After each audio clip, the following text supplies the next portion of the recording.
A Rádio e TV Fraternal apresenta mais uma palestra na Fraternal. Hoje recebendo o palestrante e apresentador do programa Lições Fraternais, Daniel Segredo. Com o tema Bezerra de Menezes, um legado de caridade e amor. Rádio e TV Fraternal, sempre em sintonia com você.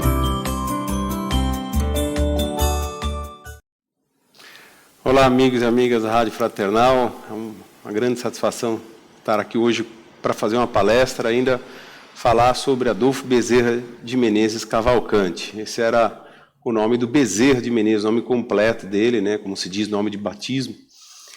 E aproveitando a data aí do ensejo, agora dia 29 de agosto, ele aniversaria, né, se vivo fosse, mas a presença dele é de extrema importância, né? Ele vive ainda no nosso dia a dia com seus ensinamentos, com todo o legado que ele nos deixou, como está aí aparecendo na tela para vocês, que é o tema da nossa conversa de hoje, um legado de caridade e amor. E para a gente falar dele, a gente vai falar exatamente do Evangelho do Cristo. É caridade, o lema do Espiritismo é fora da caridade não há salvação, e o Bezerra de Menezes é exemplo dessa doação, dessa manifestação dele de interesse, de boa vontade em doar-se plenamente. Então, assim, eu fiz aqui um apanhado do histórico dele, o início tem bastante data, tem bastante informação sobre o que ele foi, né, e como esse homem galgou por diversos caminhos aí em toda a sua trajetória de experiência terrena, o que ele fez e como fez, que é isso que vai importar também. Mas é importante a gente saber o que ele foi, no sentido um pouquinho antes do Espiritismo e como ele chegou ao Espiritismo, ele que vivenciou política também, enfim. Então vamos para o legado de amor e caridade de Bezerra de Menezes. Então, Adolfo Bezerra de Menezes Cavalcante, que esse era o nome dele, ele nasceu no dia 29 de agosto de 1831, na região da Fazenda Santa Bárbara, que ficava no município de Riacho do Sangue, numa cidade do interior do Ceará, que hoje se chama Jaguaretama, isso mesmo, lá no interior do estado do Ceará. E ele nasceu numa família, uma das primeiras famílias a povoar o estado do Ceará.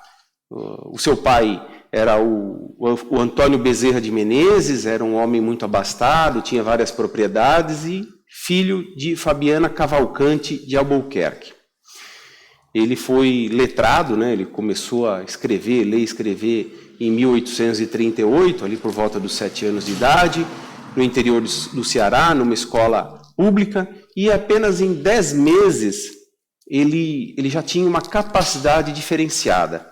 Ele conseguia ajudar o professor nas aulas. Em 10 meses de estudo, de letramento, ali, de aprender a ler e escrever, ele já tinha uma capacidade de ajudar aquelas crianças, as demais da sala, que tinham certa dificuldade. Então aí a gente já começa a perceber uma diferenciação no seu grau de inteligência, na sua percepção, e um grau de inteligência associado a uma humildade, porque ele nunca utilizou essa inteligência com o intuito da soberba. Pelo contrário, ele utilizou com o propósito de auxílio, né, de amparo. Então, a gente vê aqui a sua vida e obra iniciando ali, né, que ele começa a ler e escrever, ele já começa a ajudar quem precisa dentro da sala de aula, e ele, 1842, logo depois, a família dele precisou se mudar de lá do Ceará, no interior do Ceará que eles moravam. Eles precisaram mudar e foram para o Rio Grande do Norte, por conta de perseguição política do pai dele, porque o pai dele, em que pese fosse um homem abastado, com propriedades, mas o pai dele era envolvido com política. Era um homem muito generoso, era um homem muito bom, porém eles precisaram mudar para preservar a vida da família, de todos mais, e foram para o Rio Grande do Norte e lá vivenciaram. E foi lá que ele começou a aprender latim. Bezerra de Menezes começou a aprender latim e em 2 anos ele já sabia latim a tal ponto de substituir o professor. Ele aprendeu latim com tanta facilidade que ele substituiu o professor na sua ausência por alguma necessidade que o professor não pudesse comparecer, ele ministrava a aula de latim. Depois, em 1846, ele já mudou para voltou para o Ceará e foi para Fortaleza, onde o irmão dele residia, que era o Dr. Manuel Soares da Silva Bezerra, um conceituado intelectual e era líder católico lá em Fortaleza, e foi lá que Bezerra de Menezes efetuou os estudos preparatórios ali, e ele se destacou entre um dos primeiros alunos, principais alunos, no Liceu de Fortaleza, que era uma escola renomada, e ele já se destacava por essa inteligência, né? E o pai, nessa época, o pai do Bezerra de Menezes, seu Antônio, como eu disse, ele era um homem abastado. Ao mesmo tempo que, financeiramente, ao mesmo tempo que ele era um homem abastado financeiramente, ele tinha uma generosidade muito grande, né? Ele era um homem que não era apegado às coisas. E ele sempre cedia, aos pedidos de parentes, amigos, que precisavam de dinheiro de alguma maneira, alguma forma para ajudar, e ele era generoso, a tal ponto dele se endividar. O pai de Bezerra de Menezes chegou a ter grandes dívidas por conta das concessões que ele fazia àqueles que os pediam. Ele não era apegado, então ele foi. Só que chegou num ponto, ele percebeu que os seus débitos, né, as dívidas que ele havia contraído, porque ele foi, consequentemente, ele foi se desfazendo do patrimônio, consequentemente, o que aconteceu? Ele ficou endividado. E aí, quando ele viu que ele tinha mais dívida do que dinheiro vivo, aí ele procurou os credores da época, para quem ele devia, e propôs, falou, olha, eu entrego as fazendas, os bens que me restam, em troca da quitação da dívida. E as pessoas que tinham essa relação com ele, que tinham esse crédito com ele a receber, sabendo dessa generosidade dele, disseram não. Vamos fazer o seguinte, o senhor vai pagando como pode e quando puder, né? Mas o senhor vai levando. Mas mesmo assim, a família do Adolfo Bezerra de Menezes passou da abundância para privações, né?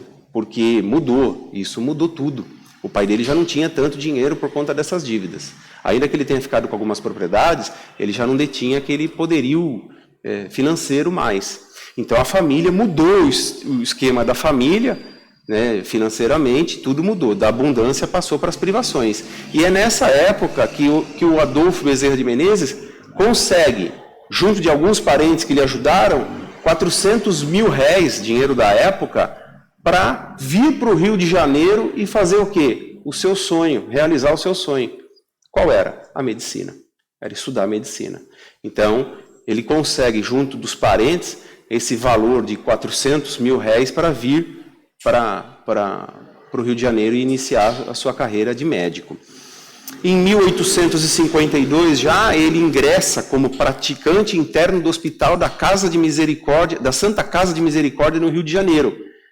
E aqueles 400 mil réis que lhe foram concedidos pelos familiares, alguns familiares que o ajudaram, não era o suficiente para ele viver durante o curso de medicina. Então ele precisava ter renda, outra fonte para sua subsistência, pagar o aluguel do quarto que ele vivia. Então ele começou a ministrar algumas aulas. Então ele dava aulas particulares, colocou lá uma propagandinha na universidade para que ele pudesse, alguém que precisasse, procurasse para ter as aulas particulares, e assim ele tirava algum rendimento para a sua subsistência.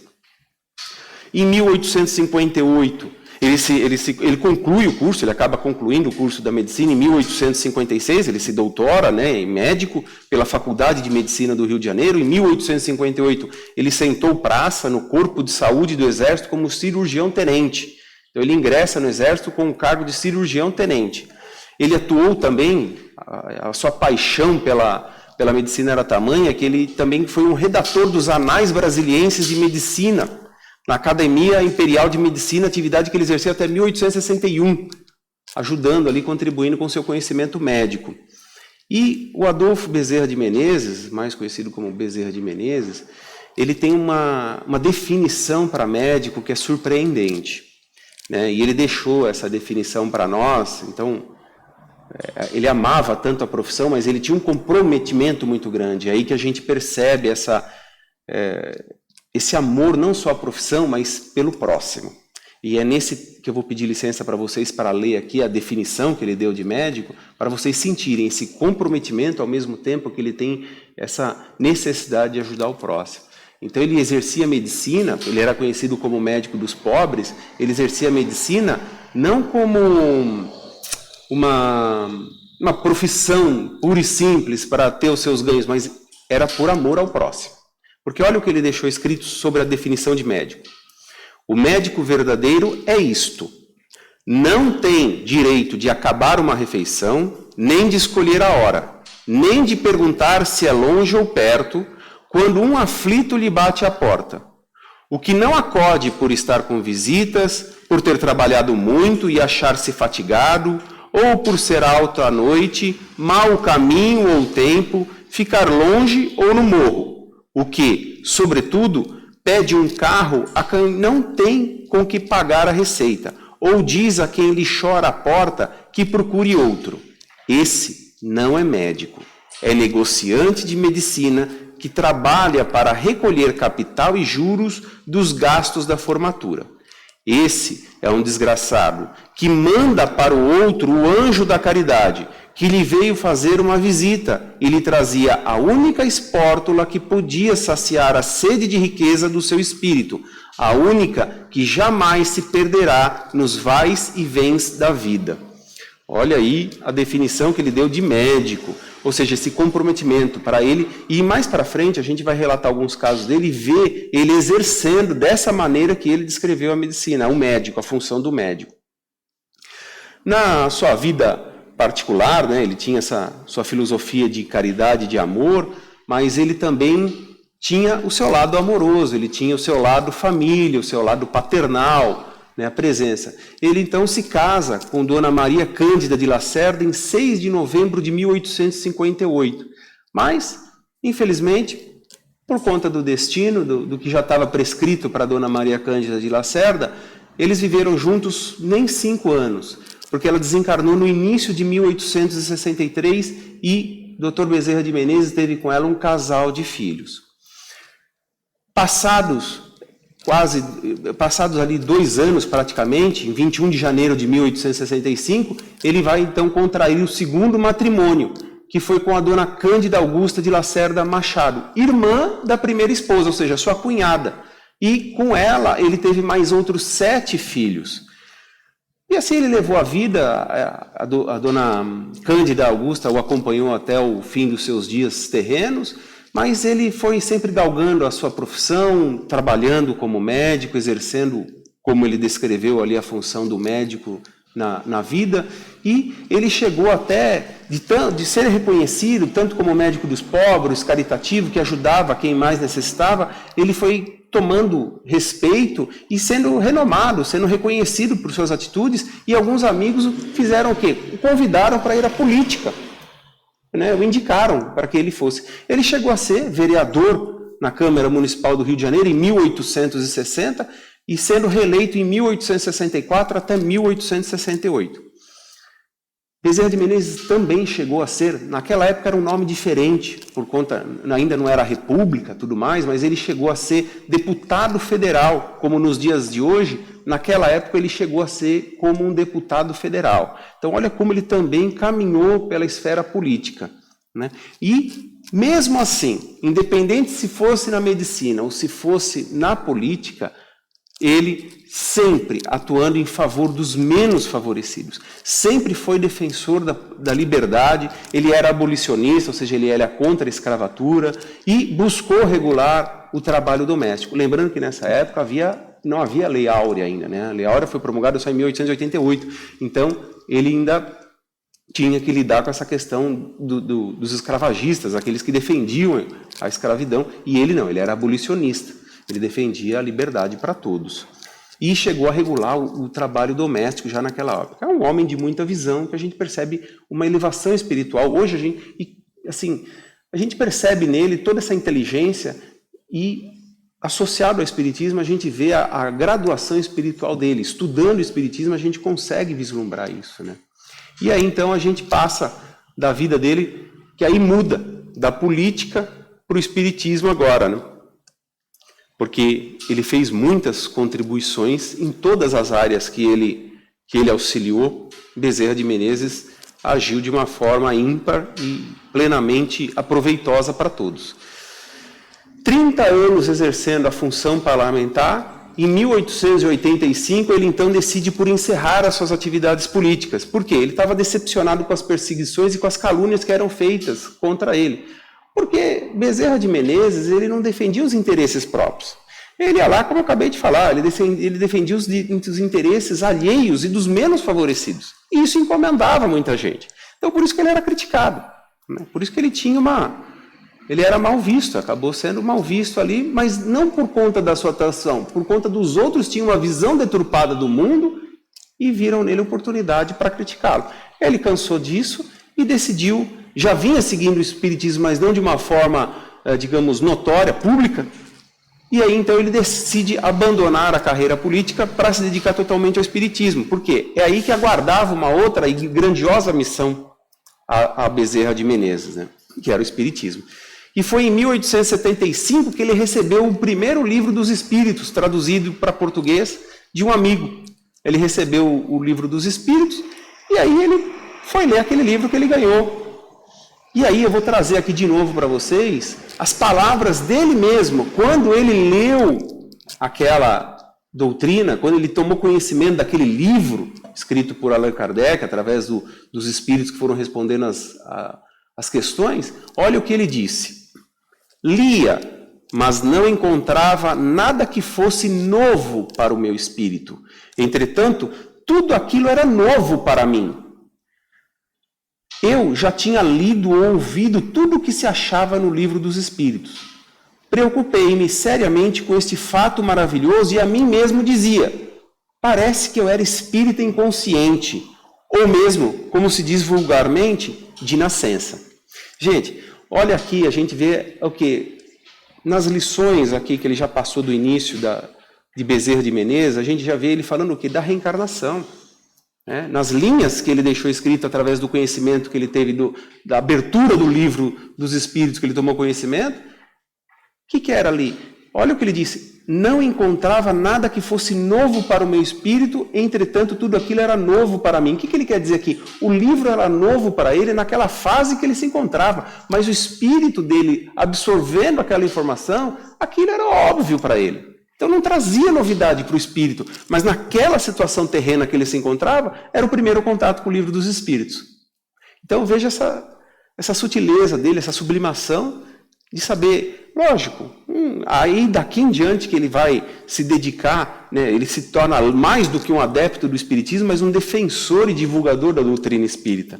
Né? Ele sempre assinava com as iniciais AM, ele passou a auxiliar também, estudando muito, a colaborar com o Reformador, que havia na época, e ele emitiu sérios comentários acerca do catolicismo. Por quê? Porque o catolicismo naquela época batia muito no espiritismo, criticava veementemente, não aceitava, não permitia, taxava como algo do demônio, como algo que não fosse bom, essa relação com os espíritos, por conta do desconhecimento e, de certa forma, um medo de tirar católicos ali da Igreja Católica, enfim, que fosse.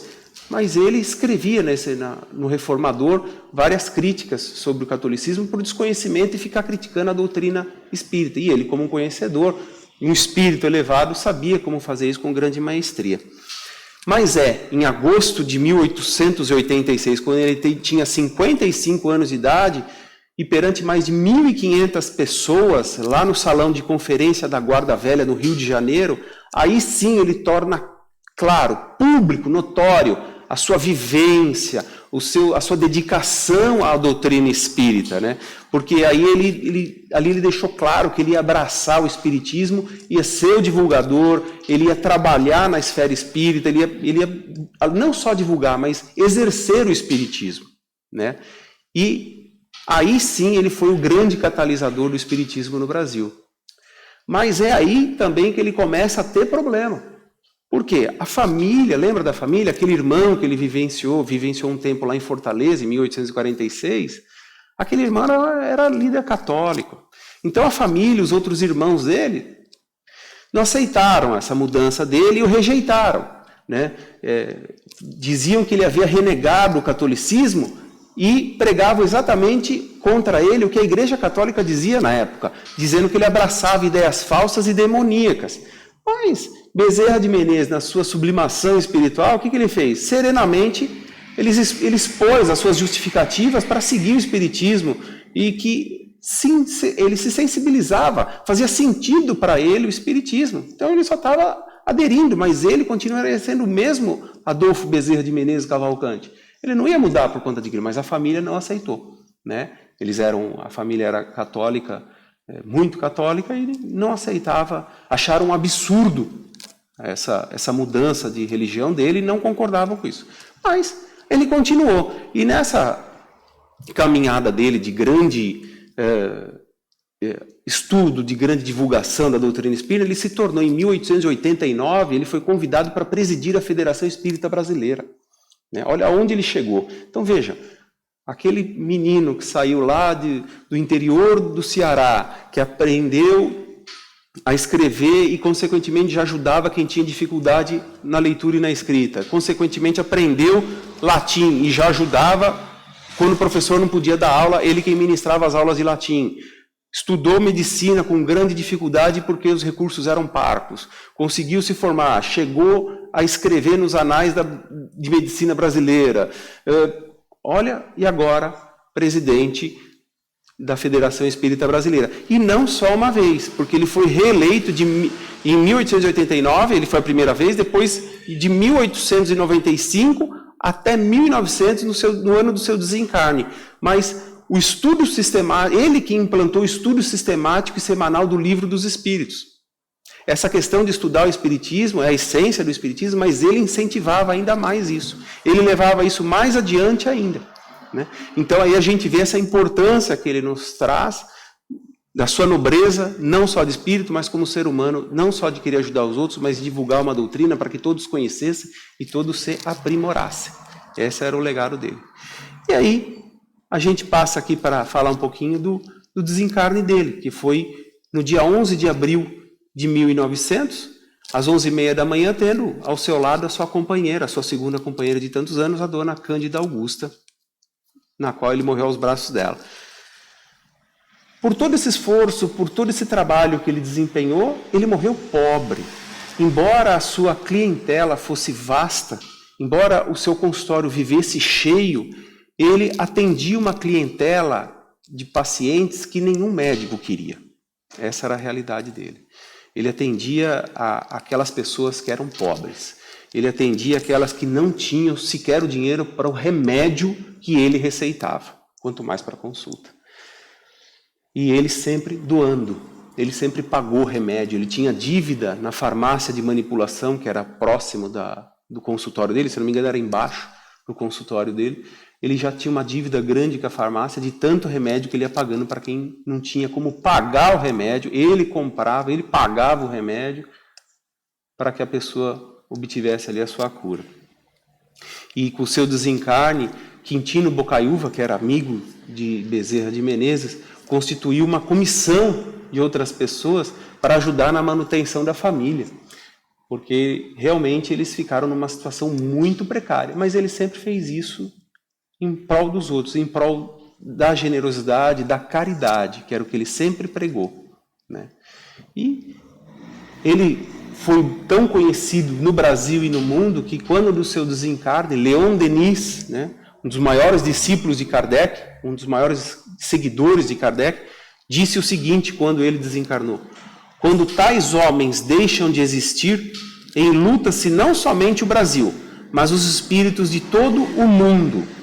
Olha só a declaração que Leon Denis fez quando soube do desencarne de Bezerra de Menezes. Ele deixou muitas obras aí para nós, como vocês podem ver, né? Tem ali uma carta de Bezerra de Menezes, se eu não me engano é nesse livro que está ali a carta que ele escreveu aos seus irmãos, além dele ter feito aquela declaração no salão da velha guarda do Rio de Janeiro, se declarando, tornando público o adepto, a sua aceitação, a sua plena convicção de seguir o Espiritismo. Ele também redigiu uma carta e mandou aos seus irmãos, e foi ali que gerou toda aquela revolta. E A Loucura sob o Novo Prisma, que é obra do Divaldo Franco também, é de Bezerra de Menezes, e ele utilizava os pseudônimos de Max e Frei Gil. Então, se porventura você lê alguma obra, algum trecho que te chame a atenção e você vê como Max ou Frei Gil, é Bezerra de Menezes que escreveu aquilo. Então, a conclusão que a gente tira aqui de Bezerra de Menezes, qual é? Servir era o seu lema. Médico amou a profissão e, como político, exerceu cargos com profundo amor à pátria em defesa dos interesses do Brasil e dos menos favorecidos. Não esquecia de ninguém. Atendia aos pobres de corpo e alma, como se diz. Pois nas reuniões de desobsessão lá na Federação Espírita Brasileira, era como ele atuava. Então ele era médico do corpo e médico também da alma, porque ele tratava das desobsessões da Federação Espírita. No livro Ação e Reação, psicografado por Chico Xavier, através do espírito André Luiz, há um relato lá da importância de Bezerra de Menezes, né, no seu postulado, no seu legado de amor, onde tem um trecho lá que diz que no capítulo 11, o instrutor Silas, passando orientação a André Luiz, menciona sobre o trabalho de Bezerra de Menezes no mundo espiritual, lá no mundo espiritual. E ele diz assim, com mais de 50 anos consecutivos de serviço à causa espírita, depois de desencarnado, Adolfo Bezerra de Menezes fez jus à formação de extensa equipe de colaboradores que lhe servem a bandeira da caridade. Centenas de espíritos estudiosos e benevolentes obedecem-lhes as diretrizes na lavoura do bem, na qual opera ele em nome do Cristo. Então, por isso a gente vê hoje tantos centros espíritas, tantas casas espíritas, tantos centros de tratamentos, até mesmo hospitais que levam o nome Bezerra de Menezes. Mas isso é o que a gente vê aqui na Terra, porque no mundo espiritual, Bezerra de Menezes tem uma falange que trabalha com ele.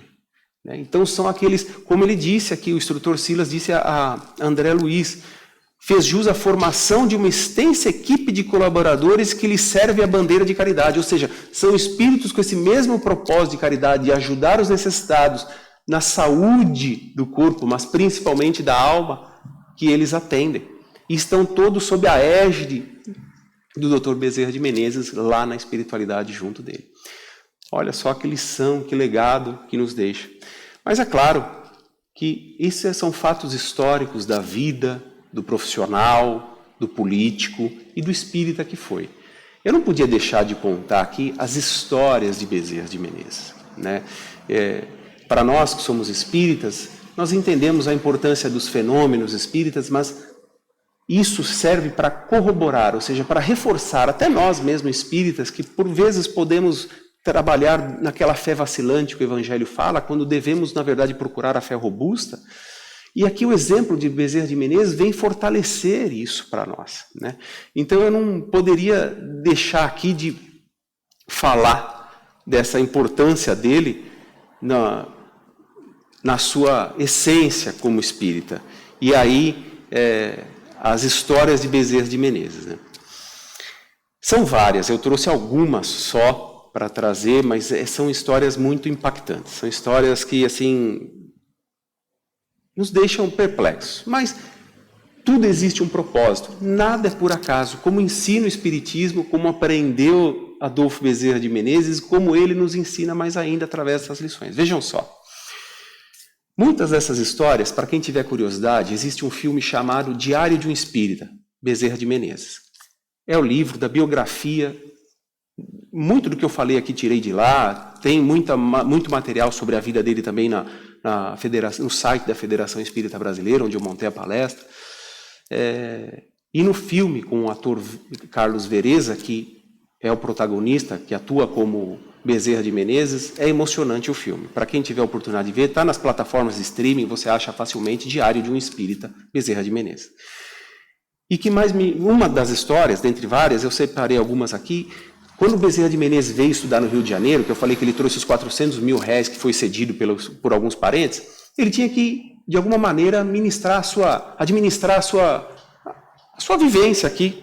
E aqueles 400 mil réis não ia ser o suficiente. Então ele começou a dar aula. E até que certo dia ele estava lá fazendo as contas lá no seu quarto e vendo que aquele mês ele não ia conseguir pagar o aluguel do quarto onde ele morava. E estava um pouco aflito com aquilo, mesmo que ele era um homem de fé já naquela época, ainda que não era o seguidor da doutrina espírita, o estudioso, ele estava preocupado, porque ele ia ser despejado. Se ele não pagasse o aluguel, ele ia ser despejado. Mas olha aí, que aí a gente vai entender que o acaso não existe e quando há um propósito para a gente seguir alguma coisa, tudo direciona para aquilo. Muitos vão dizer, conspira, o universo conspira. Diga como você quiser, eu acredito que é Deus, né? Na sua grande maestria ali de conduzir as condições da melhor maneira possível, que a sapiência divina é inquestionável, ele leva para que aquilo dê certo e seja daquela maneira, né? Sem interferir no nosso livre-arbítrio. Porque Bezerra de Menezes podia falar, não tenho dinheiro, vou fazer o quê? Sei lá, vou abandonar, não dá, não tem dinheiro. Não, ele persistiu e dava aulas. E um dia bateu à sua porta um aluno. Ele abriu a porta e falou, pois não, e o aluno perguntou, o senhor é Bezerra de Menezes? Ele falou, sim. Ele falou, sobre as aulas, eu precisava de aulas de matemática. Bezerra de Menezes não era muito expert nas aulas de matemática. Então ele disse para o rapaz, olha, eu preciso de pelo menos 2 semanas para eu fazer algumas lições de matemática para poder lhe passar, porque não é muito o meu forte. Mas se o senhor puder me esperar 2 semanas, eu lhe concedo as aulas. O rapaz, mais que depressa, falou, não, sem problema, eu posso esperar sim. Então, combinado, eu virei as aulas de matemática daqui 2 semanas. O Bezerra de Menezes falou, perfeito, combinado, daqui 2 semanas nos encontramos. Só que o rapaz tira do bolso uma quantia de 50 mil réis. Quer achar que é coincidência? Ache. Era exatamente o valor que Bezerra de Menezes precisava para saldar as suas dívidas do mês. E o rapaz diz, vou deixar as aulas pagas. Bezerra de Menezes nega, fala, não posso aceitar. Quando o senhor iniciar as aulas, o senhor me paga. E ele falou, não, essa é a mesada que meu pai me dá todos os meses. Se ficar no meu poder, eu vou gastar com futilidades, e aí quando eu vir as aulas, eu não terei o dinheiro para pagar o senhor. Peço gentilmente que o senhor fique com o dinheiro, e assim as aulas já estão quitadas. Bezerra de Menezes lembra das contas, pega o dinheiro e tudo bem. Agradece e fala até daqui 2 semanas. Esse aluno nunca veio para uma aula sequer, e Bezerra de Menezes nunca mais o viu. Nunca apareceu. E aí? Que reflexão que você tira acerca disso? Quando tem um propósito para aquilo que seja, aquilo está definido por Deus, por isso a gente diz algumas frases que fazem sentido, né? Deus escreve certo por linhas tortas, né? O que Deus escreve, ninguém rabisca, ninguém apaga. Então, ali estava determinado o que ele devia seguir. Essa é uma história muito bonita. Dentre outras também, a doação dele que a gente via, ele fazendo a caridade, independente do momento. Eu faço um questionamento para você, uma reflexão, responda para si mesmo. Se o seu filho estivesse enfermo e você fosse médico e batesse à sua porta uma mãe desesperada pedindo ajuda para a filha dela que está enferma, você deixaria seu filho em casa enfermo para atender a filha de um vizinho? Foi exatamente isso que Bezerra de Menezes fez. Francisco, seu filho, estava com febre já havia 6 horas.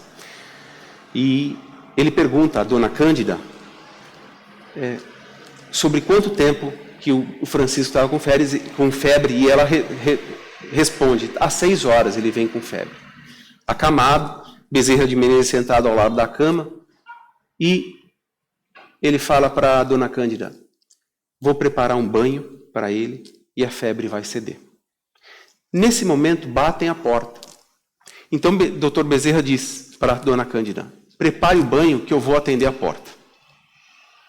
Ele vai até a porta da sua casa, está lá uma mãe desesperada, pedindo para que ele socorra a filha dela, que está lá, passando muito mal. E ele responde, minha senhora, eu lhe entendo, mas o meu filho também está acamado com febre, eu estou cuidando dele. E ela diz, doutor, eu só tenho a ti, eu preciso da sua ajuda, porque eu estou com medo desse tempo que eu a deixei lá, de vir aqui chamá-la e retornar, que ela não esteja mais presente. Então, o Dr. Bezerra de Menezes diz que ela se acalme, que ele vai até a casa dela. Ele volta ao quarto onde o seu filho Francisco está deitado com febre, conta para a dona Cândida o que acaba de acontecer, e nisso ele pega a mão do Francisco e faz a seguinte prece. Senhor Jesus, eu entrego meu filho em tuas mãos. Deixa, olha para a dona Cândida, faz um sinal com a cabeça e vai lá atender a vizinha que pedia ajuda para a filha enferma. O filho dele melhora e ele atende a filha da vizinha que estava enferma. olha o grau de caridade, olha o grau de abnegação que a gente lê no Evangelho, né, que a gente vê em cada lição do Evangelho. Ele deixou o filho dele para ir atender uma outra criança enferma. O filho dele melhorou, a febre foi cedendo, e ele reconheceu ali, ele mesmo diz depois, que ele sabia que Jesus era um médico muito melhor que ele, e aquela moça não tinha a quem confiar senão ele. Então, ele deixou o filho dele com Jesus e ele foi atender a outra mãe que tinha o filho enfermo. No mesmo sentido de uma história febril, que envolve febre, certa vez um homem que andava pela rua viu o Dr. Bezerra de Menezes, reconheceu e disse: Dr. Bezerra, estou desempregado. Na minha casa, os meus filhos estão com febre. Estão todos enfermos por ausência de alimentação, estão todos desnutridos, fracos. Eu não tenho nada para levar para eles e estou à procura de um emprego e não tenho nada para levá-los.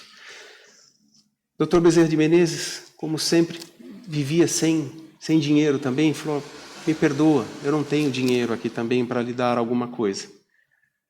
Nesse momento ele lembra-se de Mãe Maria e ele fala: meu filho, leve isso aqui. E lhe concede um abraço, bem apertado. Ele dá um abraço nesse homem, bem apertado, e fala: entrega esse abraço aos seus familiares que lhe aguardam na sua casa. E foi embora. Tempo depois ele encontra com esse mesmo homem, o qual corre atrás dele: Dr. Bezerra, eu vou, meu filho, como está? Ele falou: venho agradecer-lhe. Depois daquele abraço, eu consegui um emprego e os meus filhos melhoraram. O poder de cura de Bezerra de Menezes era inacreditável. A sua fé, a fé robusta que o Evangelho nos ensina, era a que ele exercia. Estava aí exemplificando no seu dia a dia. Tem também uma história, já com Bezerra de Menezes trabalhando nessa falange da qual ele administra, na espiritualidade. E Chico, quando prescrevia, muito antigamente, quando ele fazia, ele dava algumas receitas de alguma medicação, com chá, com ervas, para algumas pessoas que lhe procuravam. Uma mulher foi até o Chico Xavier, relatou a sua enfermidade, e através de Bezerra de Menezes, Chico prescreveu para ela alguma medicação. E ele entregou para ela o papel e falou: olha, Bezerra de Menezes é o médico, ele que prescreveu essa medicação para você. A mulher pega, olha e fala assim: mas, sabe, seu Chico, eu não tenho dinheiro sequer para comprar o remédio. Aí o Chico também pôs a mão nos bolsos e percebeu que também não tinha o dinheiro para que ela comprasse o remédio. Nisso, o Dr. Bezerra de Menezes aparece para o Chico e o Chico já relata para ele: olha, Dr. Bezerra de Menezes acabou de falar para que a senhora pegue esse receituário, pique em pedacinhos pequenos esse papel e coloque na água e vá bebendo um pouquinho por dia, que fará o mesmo efeito do remédio. Pois Bezerra de Menezes já tinha, vamos dizer, concedido a sua cura, toda a sua boa vontade em ajudar naquele receituário. Da mesma forma que Bezerra de Menezes, quando atendeu uma mãe que levou uma filha enferma e prescreveu a medicação para ela, isso ele ainda encarnado, e ela pegou e falou: doutor, eu mal tenho dinheiro para comida, quanto mais para remédio. E ele também pôs a mão nos bolsos, viu que não tinha dinheiro, mas ele sentiu a presença do seu anel.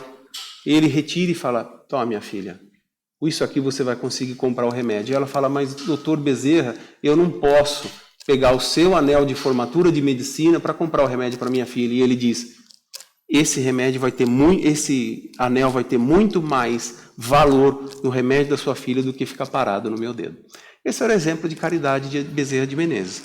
E, concluindo a história, quando Bezerra de Menezes chega no mundo espiritual, ele foi perguntado, certa vez, qual foi a sua maior felicidade quando ele chegou lá no mundo espiritual. E ele respondeu: a minha maior felicidade, meu filho, foi quando Celina, a mensageira de Maria Santíssima, essa mesmo, Maria de Nazaré, Celina, era a mensageira da mãe de Jesus, e foi até Bezerra de Menezes quando ele desencarnou, e foi recebê-lo.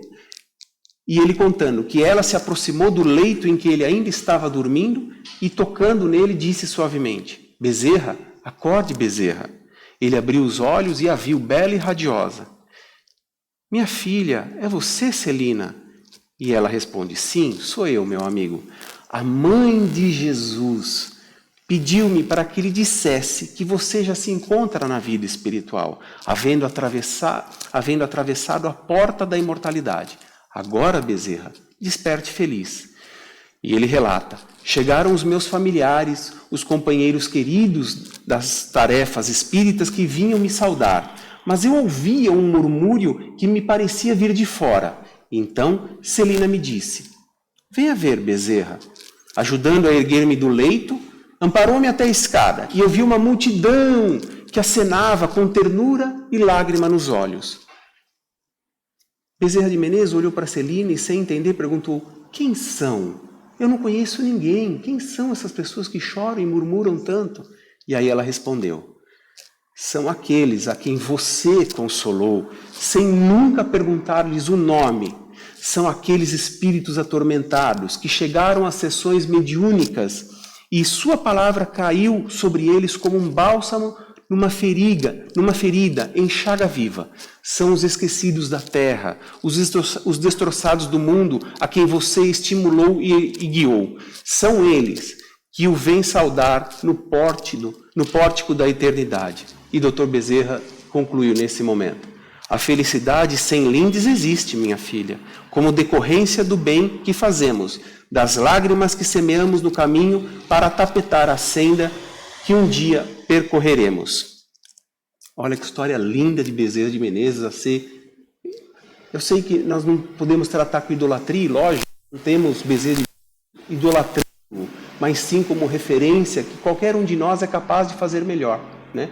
A tal ponto de, no plano espiritual, no ano de 1950, novamente, Maria, a mãe de Jesus, Maria de Nazaré, chamou o Dr. Bezerra de Menezes para zonas espirituais muito mais superiores, mas ele negou e pediu, com toda sinceridade, humildade e caridade, para ficar junto dos seus pobres e doentes.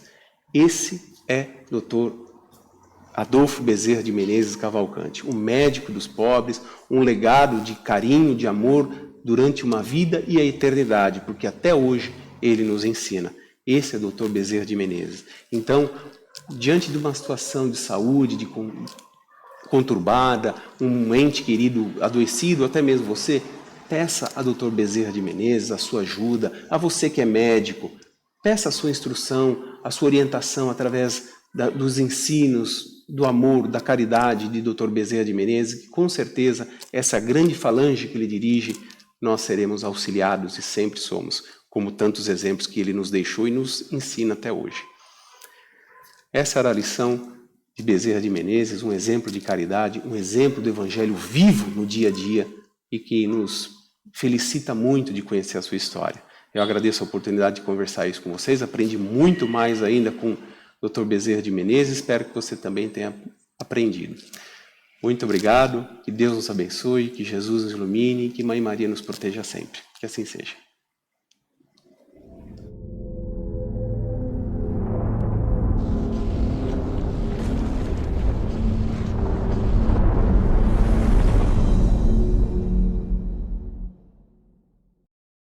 Acabamos de apresentar mais um programa Palestra na Fraternal. Sempre uma palestra diferente com temas ligados à doutrina espírita. Assista pelo YouTube, pela TV Fraternal e também no Facebook. Ouça pelo aplicativo da Rádio Fraternal e pelo site fraternal.net.br. Rádio e TV Fraternal, sempre em sintonia com você.